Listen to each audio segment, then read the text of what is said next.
on this first one. On the back end. There is a little bit. Oh, he's done. Oh.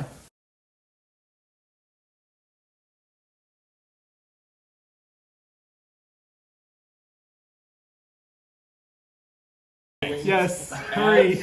As you're stepping away from teaching, Yeah. I mean, we're all teachers, right? Yes. But what are some things that you hope kids can gain from you as a principal this upcoming school year? Yeah, I really hope that they know they're loved. They're loved by their teachers. They're loved by administration. We want them here. We love them. I want them to know that God loves them, right? And middle school is all about figuring out who you are, right? Middle school are those foundational years that we're building on, and your actions don't define who you are. God defines who you are. And really just letting them know that, throughout their middle school experience, that they have a Lord who loves them. They have administration who loves them, who is there for them. There is going to be grace, there's going to be accountability, right? And all of that kind of encompassing that we're here for them. In the classroom, kids ask the question, when am I going to use this? Now, in science, it seems a little bit easier. I mean, as teachers reply like, yeah, you will use science in your Somehow, some way. life. Yeah. But what would you tell kids who have that question? What am I going to learn? But how can I apply that to my life? Right. So I think for me, and this was true when I taught history as well, but just for them to see themselves in God's creation. And then with science, everything in science that I've ever studied points to God's creation. There's no doubt in my mind about that. And science just proves God's existence and God's creation. And so identifying ourselves as part of that creation and how everything kind of came to be, how God has created things, I think that's what I want them to see and know, is that we are God's creation, and everything in this room, these chickens, the chicken wings and the hot sauce, that is all part of God's creation. So, Yeah. just that we're all part of it. Whether it was intended for human consumption, that is another topic altogether. Yeah, for me, because I'll be teaching programming, drones, different things like that in STEM, and ultimately it's like I'm hoping that a lot of you kids can go through these classes and maybe even find a place that God's calling you to. Because let's say you take a coding class and you hate it, well, great, you never have to do one again. But if you love it, then maybe God could be calling you to some sort of field there, and you can serve God and serve Christ in the workplace no matter where you're at. You don't have to be in ministry, you don't have to be a teacher, a pastor, whatever. You can do it wherever you are. So Well, teaching the Bible, I hope it's very clear to everyone how this will be important in your lives. But our God is a God who speaks, and that is the biggest thing I want. I'm like looking at two cameras here. Okay, that God is a God who speaks. He spoke through all of history, and so the Bible is a chance for us to hear what he was speaking from the very beginning and all throughout time, and that he is a God who speaks today. And so my hope is that my students will hear from God personally and know this Bible is actually a living word. This is my experience of God in the Bible, and everyone's laughing here because they're like, hot. But God will be working through what he's teaching you in his word, that you will be aware of those around you, and you will be like a light and a blessing and affect their lives for good.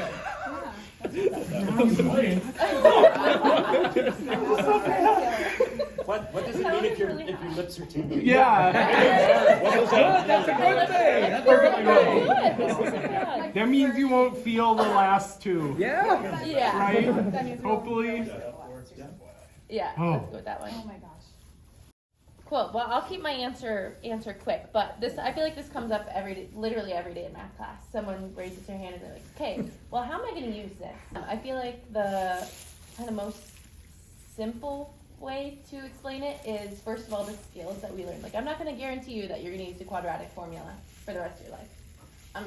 I mean, some of you may not, but it's also teaching you those problem-solving skills, and that's something that you will use every day for the rest of your life. Yeah. So and the resiliency that you have to have in math, that's another life skill. So some of you, like I said, might use it in a career, some of you might not, but even if you don't, there are lots of life skills that you learn to use through math class. Yeah. Well, I'm teaching English, and we all speak English, so I think just knowing how to be able to like effectively communicate with one another is super important. And also as Christians too, like if we don't know like the basics of communication, how are we supposed to like go out there and spread the gospel to everybody? So I just think that's one of the main reasons why I teach English and why I'm so excited to be in a Christian school this year.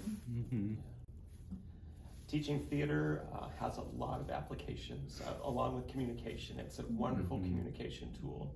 We all have a story to tell. Yes. And if you watch any television or commercials, the best way that we receive an idea or a thought or something that's meaningful is through the idea of story, and learning how to tell those stories, learning how to tell our story. The other wonderful thing that theater does is it helps build confidence. And the ability to stand up in front of other people and express yourself, which down the road somewhere you're going to need to be able to do that and feel confident about that. And then the last thing is, as we study characters and think about the characters in story, we find something out about ourselves. And we begin to identify with those characters, and we learn about the world around us and the characters that are in those stories. Help us understand the people that we interact with. And from a biblical perspective, we can reach them because we begin to understand them and empathize with them. We care about them. Yeah, math, as was already said. One thing I want to add to that, if you do want to know, I'll have a bulletin board this year. Feel free to come by my room and check that out. It'll have like the topic and then professions that actually use that. But like what Ms. Evenhouse was saying, in addition, it's what are you going to do when something is hard? Are you going to give up, or are you going to push through? Ask for help. That's an important skill, and try to figure it out. Or are you just going to give up? You see both in the world around you. So in math class, you get to decide, how am I going to develop that in myself? So in the future, when there's harder problems than your 7th or 8th grade math that comes across your way, what are you going to do? For me, like, band is life. Like, I love band. And so my goal as a teacher is to have students feel like they're safe and want to be there. You know, even though band can be hard, and band isn't necessarily for everyone. Like, I get that. But band can be a thing that you do with your life. Band can be a thing you do for life. You know, I was actually a pretty decent football player, but I knew that by the time I was the age that I am now, I would be done. But I'm just getting started as a musician. I'm getting better every year. And I knew that then, and now that I'm standing on this side of it, like, it's really fun. And some of the best musicians I've worked with are doctors and lawyers and engineers and theatrical people, because it's a thing that you can do outside of what you have to do that's really fun and enjoyable. And it is family, even if you're not the greatest player. And I love that. And so there, I'm done. There's more to it. Over coffee, anytime. I do not teach middle school anymore. I am here for the Wings, and therefore will be teaching you nothing this year. We still love you, Mr.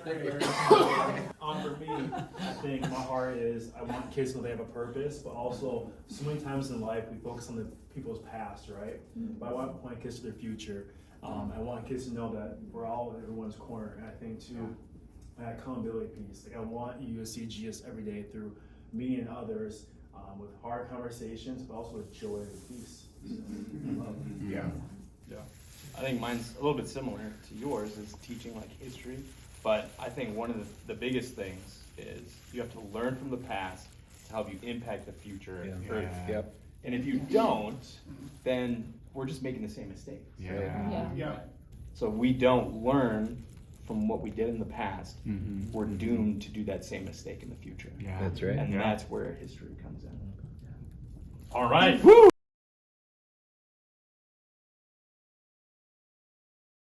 Not this. My favorite memory was going to Washington D.C. with you.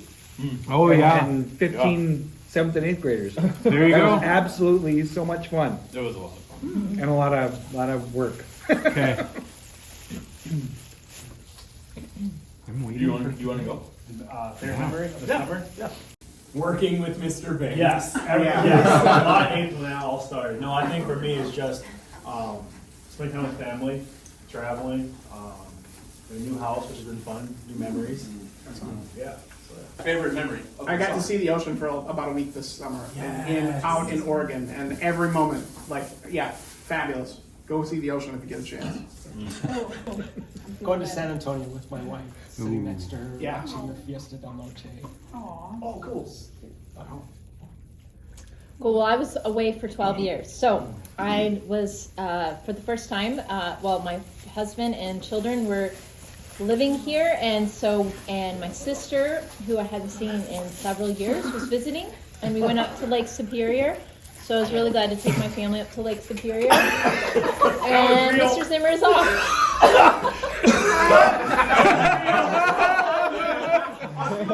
Let's do